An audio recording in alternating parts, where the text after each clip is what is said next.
I am delighted to introduce Ashley Bianchi, Director of Financial Aid, who will speak about and answer questions about financial aid itself, but I would say also just how Williams students manage their way through Williams on the money front.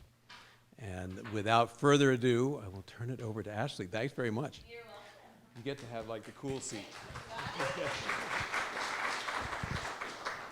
Alrighty, there are handouts here, so if you feel like you need one at any point, it will not bother me at all to get up or do anything like that. I'm going to sit here because it appears that I need to be seated in front of the camera, so that's interesting. Alrighty, well, I see a lot of familiar faces over the last couple of years we've been working together, probably. I have been at the college since August of 2018, so I'm relatively new. I told the students that I met with yesterday I'm a sophomore now, which makes me feel very happy. That freshman experience was a little tough, like it will be for many of you, but that's okay. So today we are just going to sort of navigate through. I promise, for those of you who have heard me speak before, this won't be the same presentation, so if you're like, oh God, heard her speak 3 times already, it's okay. We are going to really just talk about, you guys have gotten to a place where you almost don't need me anymore, right? Which is a really awesome thing. You have come such a long way, and I'm sure you've heard that on many occasions today about how remarkable it is that your students are here on campus and that you're sitting in these very seats today. So do we need a deep breath moment? Yeah, because I think that's a pretty awesome thing. So inhale and exhale, right? That makes everybody feel better all the time. But I think it is just a remarkable time to sort of think and reflect about where you've come and where you started this journey for many of you many years ago to get to this point, and that you're here and that you are getting close to opening that next chapter is really, really exciting. So again, I'm not going to talk about applications. I'm not going to talk about sort of what you need to do. What I'm going to really talk about is how our office and the offices associated with ours will help your student and help you throughout the process. Okay? So I would say one of the first things that students need to know is for aided students, so for students who have any financial aid whatsoever from Williams College, we have a book program whereby students are allowed to go to the bookstore on campus, which is actually it's a little bit off campus, but on Spring Street. I'm not sure where we are in the relation to Spring Street, but at the end of Spring Street, and purchase their books with their student ID. So they'll be doing that over the course of the next few days. So if you haven't sort of thought about where the books are going to come from and how that's going to work, I promise it all works out really, really easily. Probably the thing for you to take away is once the student gets their ID and once they have their syllabus, those are the 2 things that they need in order to purchase their book. So when you're calling in on maybe day 5 or day 6 and you're saying, have you done this, have you done this, have you done this, remind them that in order to go to the bookstore, they need to have their ID and their syllabus to know what required books. And then all those books will be covered by Williams. They just charge them to their student account, and we have a direct grant that pays for those. So that's one of those first things that students often do. That's the first moment where they're like, okay, what do I do without my parents here? And so I just want to make sure that is sort of first and foremost in your mind. Sort of backing up from that just a little bit, Williams has a philosophy where we try our very best for the students who are admitted to do all that we can to make this experience as affordable as possible. A lot of my colleagues and people around that I work with very closely don't like the word affordable, and I appreciate those comments because I think it is no doubt you guys are stretching. No matter what financial circumstance you're in, you're stretching to be here today. And so I sort of use affordable with a bit of an air quote to say that we've done everything we can to make this experience maybe as easy, as transparent as possible, and then we'll do everything we can to help sort of put our arms around you as a family to make sure that we're walking through this experience with you. So I'll just sort of say that to start off. So we've talked about books already. A few of the other things, I promise I'm not going to read off of this because I know you guys can read. A few other things that students often have questions about are sort of how to pay the bill, right? You've sort of gotten over that hump already. Our bill was due on August 15th. It's okay if that hasn't all fallen into place exactly right yet, but I hope that you have had a chance to speak with Paula and Lauren in the billing office if you needed something there. But if you haven't, or if you need a little additional assistance, Paula and Lauren are the two folks in that office. And the bills are really they're sort of set to do a couple things. The first thing is to sort of remind students and parents that there are charges that will come due. It also offsets by the financial aid, so it sort of shows that that offset that the financial aid is covering. And then it also gives families opportunities to do things like payment plans or any sort of alternative financing that needs to happen in order to make that possible. And so, again, at this point in the semester, you've already gotten your first bill. You've already passed that due date. I imagine many of you have either paid or set up a payment plan of some sort. If you haven't, this is the time to make sure that that is done. Your students will be hearing from Paula and Lauren on Monday. A week from Monday. So just make sure that you're sort of cognizant and aware of that. The last thing we want to do is start the process off with sort of a negative experience there. So just know that those due dates do mean something. We are flexible and we can work with families. If families have plans, for instance, sometimes the family says, okay, the fall is really, really difficult for me, but I get, my IRS refund in February, so this is the time, and so I'm going to pay this much towards until then, and then I'm going to get there. Or, maybe your work has a bonus structure where you get your bonus in November, and that is how you plan to pay a chunk or something like that. So they are flexible in that way, but silence doesn't equal flexibility, right? So make sure that there is no silence on your part when it comes to the billing process.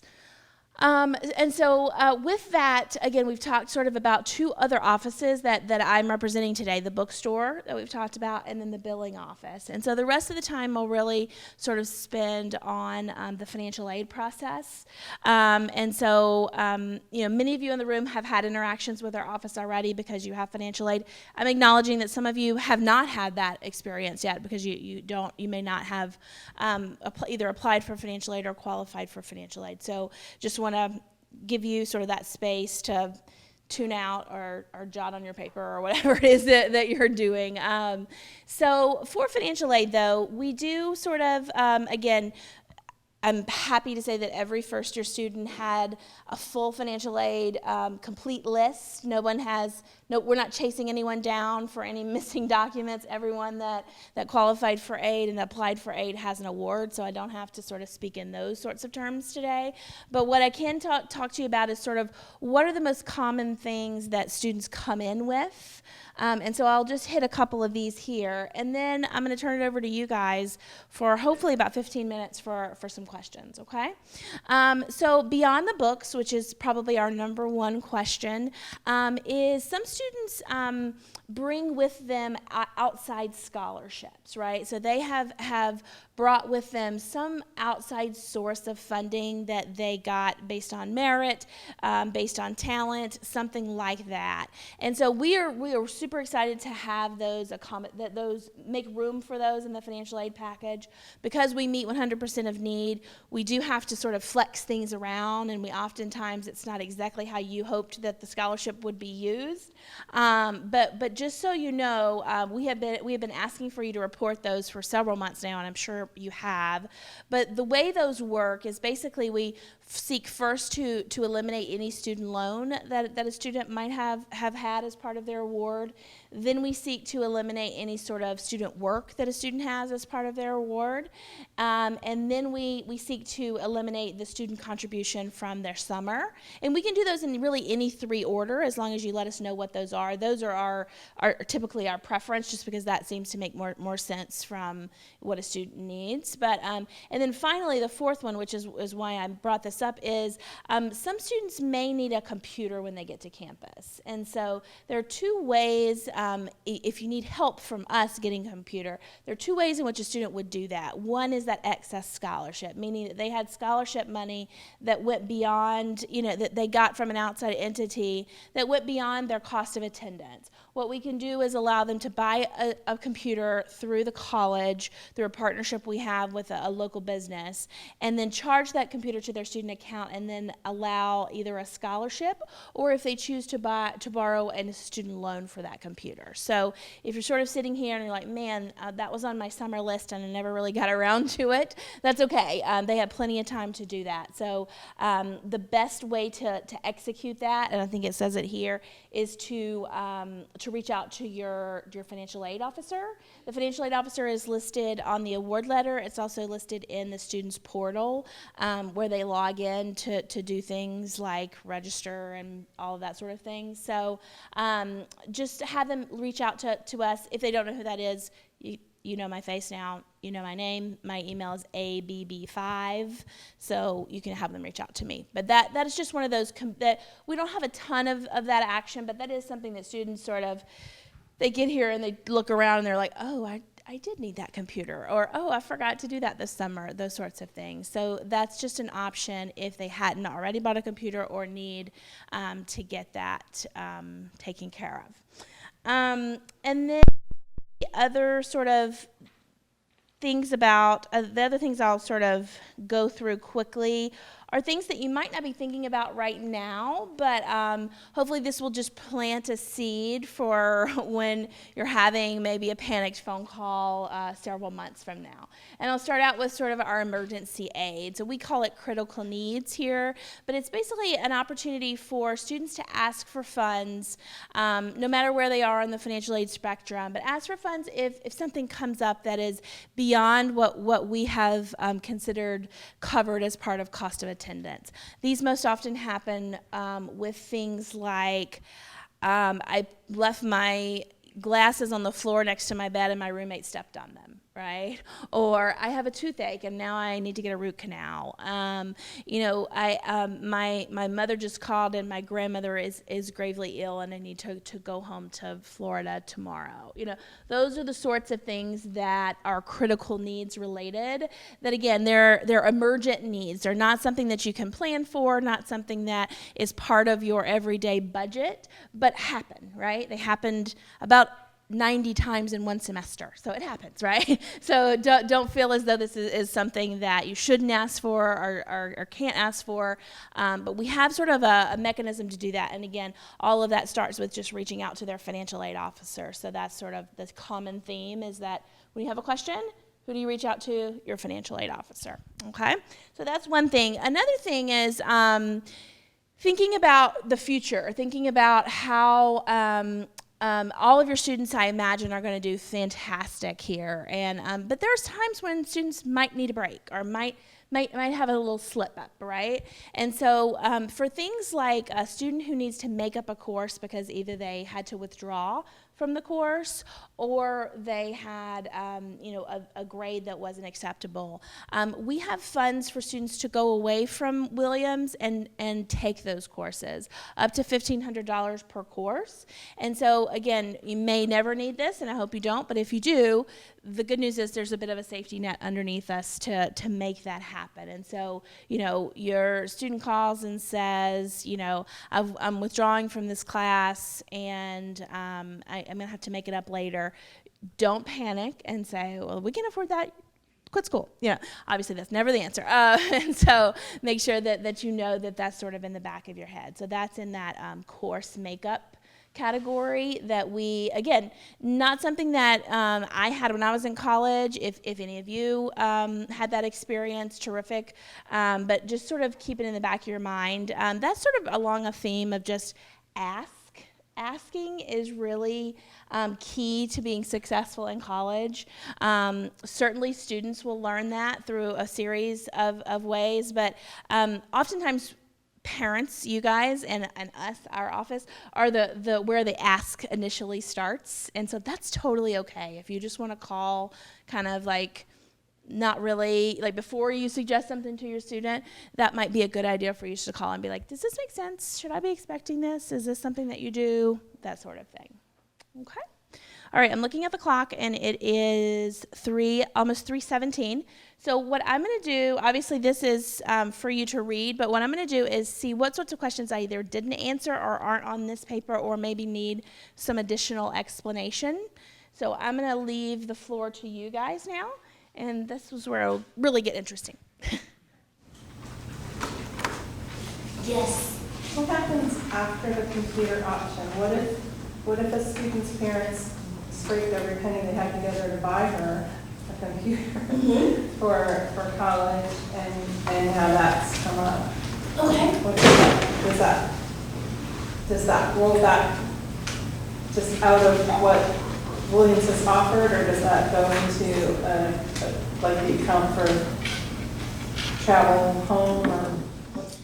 Got it. Okay, so I think I understand the question, and the question is, what if you didn't know about the computer grant, the computer loan or scholarship, and you paid for a computer out of pocket? Is there any way to get reimbursed for that? I think is what you're asking. Or if those funds are set aside for each student, can you get those back? The answer is that the funds are actually coming from the student. If you remember the information I gave, it's for students who are bringing outside scholarships with them, or have a student loan as a part of their financial aid package, or would like to add a student loan to the part of their financial aid package. So in your case, if you have bought a computer and you're feeling like you need to be reimbursed for that, then there are two options. If he or she does have outside scholarship, certainly that's an option. And then the second option is the student can borrow that student loan to repay you. We have a process in place for you to get reimbursed with receipts, and you can upload those receipts right to our form. It's very simple. So there's those two options. So if you have already outlaid the cash, there's an option for reimbursement, and if you have not outlaid the cash, we allow you to not have to outlay the cash first in order to get that. Does that answer your question? Yes. Excellent. But remember, it's not. I think sometimes that's sort of the where the sticking point is. It's funds that the student is providing, either from outside sources or from a student loan. What other questions do we have? Yes. When can they start applying for work study? A work study, absolutely. So that is a great question, and I hadn't really addressed it. So work study at Williams, it works like this. So we are the ones who award the work study. So what that means is we put, as part of a student's financial aid package, we put an award on the student's account, or basically on the student's information that they get to say they're eligible for work study. Then the HR office, the Human Resources office here, actually takes up that award and helps the students find jobs. So students who were awarded work study as part of their financial aid award have already gotten information about logging into something called Handshake, which is the job placement center here at Williams. And so Handshake is going to be sort of like if anyone's applied for a job on like Indeed or Monster or something like that. So it's going to be an internal site, so it's only going to have Williams or Williams related jobs, and it's going to be a way for a student to upload their credentials or their resume or whatever and match towards that that job. And so they can apply for multiple jobs that way and that sort of thing. But students who were awarded a job will have first preference, but that doesn't mean that anyone who wants to work on campus, can get a job. There is just first preference, and we want to make room for those students who were awarded one as part of their financial aid package. Does that answer your question? Excellent. I have another further to that. Yes. I know there were different categories. Yes. And one of them was community jobs Yes. versus on campus. What is the difference? Absolutely. So the question is regarding jobs. There are some jobs that are specific to the community and some jobs that are specific to on campus. The ones on campus, any student can work. And what that means is that whether you have financial need or not, you're eligible to work in those jobs. The off-campus ones, they're called off-campus community service. It's a really exciting thing. I think it's one of the things I really love about the work-study program is a portion of our federal funds that we get from the federal government must go to support community organizations. And so what we've done is partner with various community organizations in order for students to work in those jobs to get paid. They're getting paid with a combination of federal funds and Williams funds, but they're working in off-campus entities. And so some examples of those is our local elementary school. There is a preschool nearby. There's a history museum nearby. All kinds of different things, all within sort of either walking or a short drive, and we do have cars to get students transport back and forth. So whereas all students are eligible for on-campus jobs, only those students who are eligible for federal work study, and that will be clearly denoted on a student's award. Those students who are eligible for federal work study will be eligible for those off-campus jobs. You're welcome. What other questions might you have about sort of financing in general, whether it be really specific down to one program that we offer or something about the bill, something about other things that you might encounter over 4 years? Oh, yes. ¿Cuándo en realidad vamos a comenzar a pagar nosotros colegios también de ellos? ¿Cuándo comienza el proceso en realidad? Okay. When do the parents really need to start paying? When the process starts? When does the process start? Okay, great. So the process begins, so the students got a bill in July.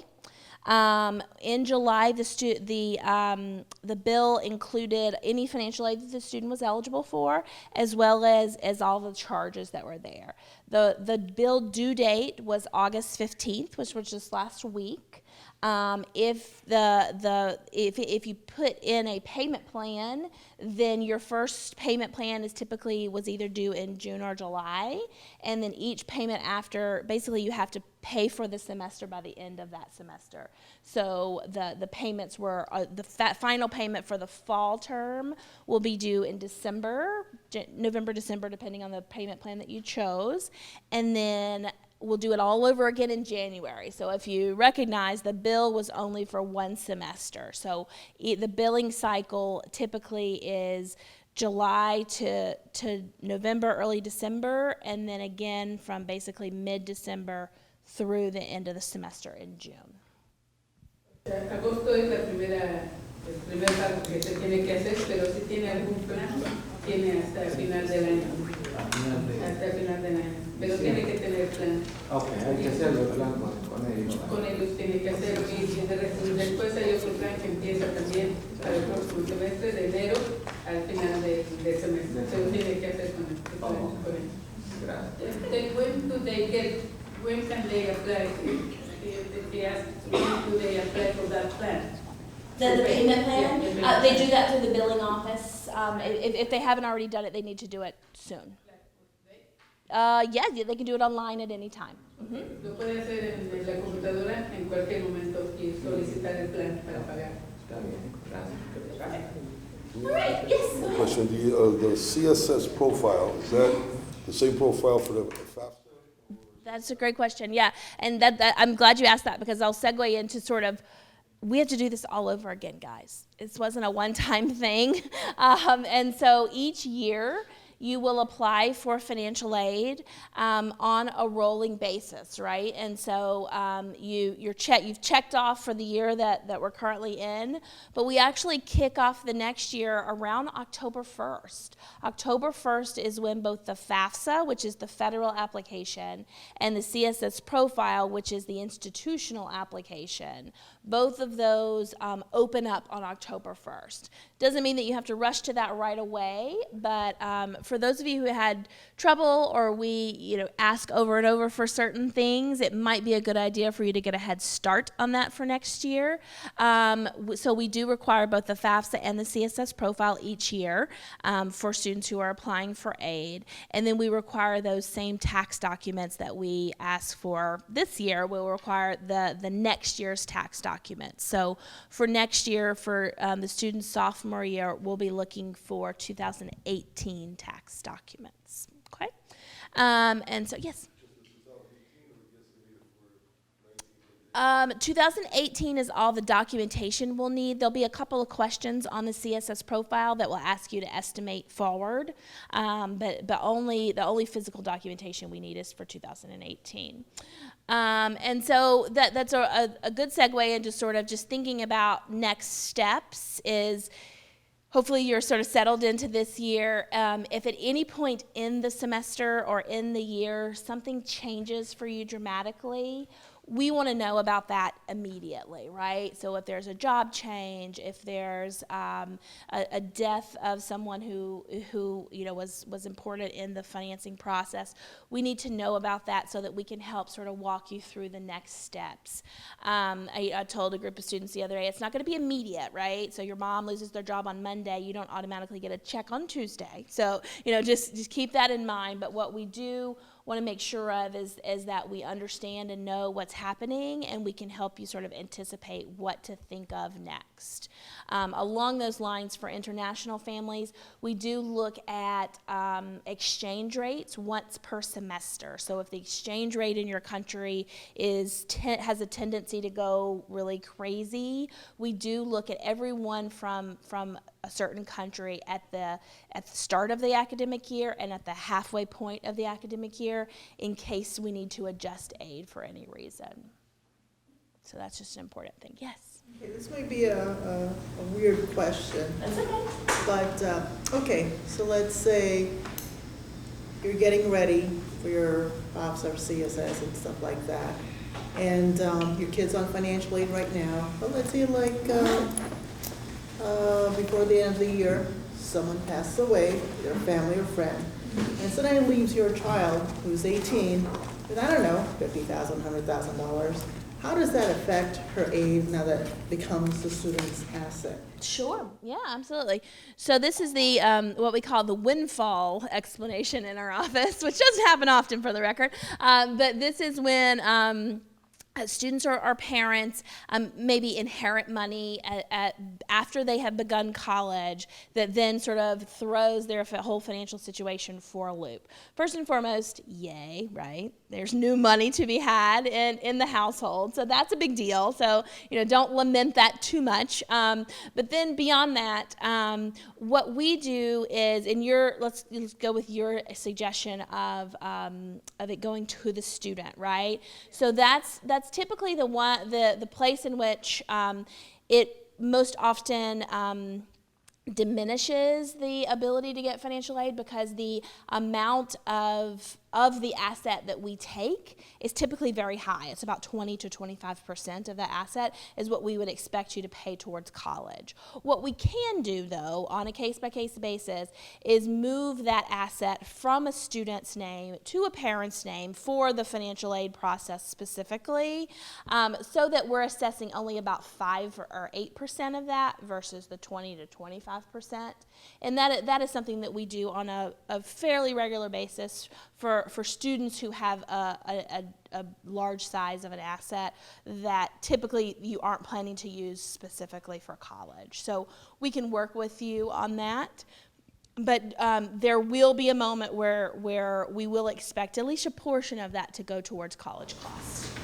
What does that mean, you move it to the parents? Like you just Sure. sign it on the computer? Right, that's right. So when you report it as a student asset with a note that says this student, the student inherited say $10,000, and we don't intend to use it all for college expenses. We would have a conversation about that, and we would then basically assign it, as I said, to the parent rather than the student, and it just diminishes the amount that we expect to pay for college from that. Yeah, Rob? One more, thank you. Of course, I'm going to be here until your next break and happy to chat with you over a cookie or whatever it is. Go for it. I have questions about the process, to make sure that it's a fair process for all the families involved. Yes. I mean, obviously with the scandals in Illinois, whereby, I mean, how does the financial aid office at Williams make sure that all the families here play by the game? Yeah, that's excellent question and a good one to end on for sure. So if you didn't hear the question clearly, the gentleman was asking about how we sort of ensure that the right students get the aid that we're supposed to give, and how do we ensure that things like the scandal in Illinois where parents were sort of disowning their children in order to get financial aid, how that we make sure that doesn't happen. Anyone who went through the financial aid process probably felt as though it was a bit like a forensic accounting experiment, right? So we start with a pretty solid baseline of what we ask for. And then there are certain indicators throughout the process where we have to push more, right? And so, for instance, if we had seen, which for the record we didn't, but if we had seen a student come in as having a legal guardian that was not their parent, those particular applicants get a whole level of scrutiny that a student who is a dependent on a parent does not. So, we ask them for proof of the legal guardianship. We ask them for proof that their parents have disowned them. All of that in this particular case would have gotten back something. The thing that we learn in financial aid, and it's sort of like being, sometimes an investigator of sorts. We learn that families don't do a great job. If they start out lying, they don't do a great job of remembering their lies throughout and so we end up sort of, that they're stumbling on each other, right? So one day we pick up the phone and lo and behold, there's dad. And you're like, oh, and so it doesn't happen as much as you hope. I mean, I can't certainly say in my 17 years of doing this at 4 different colleges, I hope that has not happened to us, and I hope that we've been giving the right aid to the right students. But certainly there's lots of bad people in the world, and we know that. But we do that's part of the reason why we have such a love-hate relationship with our process, is because we would love to make it easier, and we'd love to make it more simple and more streamlined, but we have to safeguard against people who are trying to make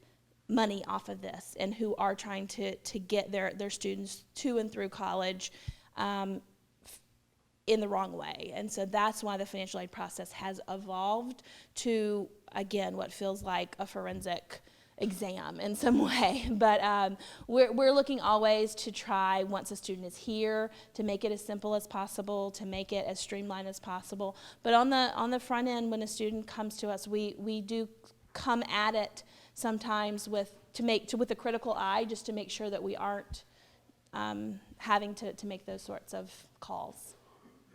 Okay? Yes. Back to the computer, where it's either a loan or from the outside scholarship. Mm-hmm. So is it because it's due all at once, or is that by installments applied to their student account through the course of their term at Williams? Got it. Yes. So we're back to the computer. We're talking about purchasing a computer. Typically, it's due all at once because you're either doing it through an outside scholarship, where you're just putting the scholarship towards the computer, or through a loan in the same way. If you wanted to include that on your installment plan, I think you'd want to reach out to Paula or Lauren, as we talked about, and sort of let them know that. But most often, we want to have a payment plan in place before we allow you to purchase that computer. So those two options right now are the excess scholarship or the loan. All right, thank you so much. I want to make sure we get to our next presentation, and I'll be around until after the break, okay? Take care.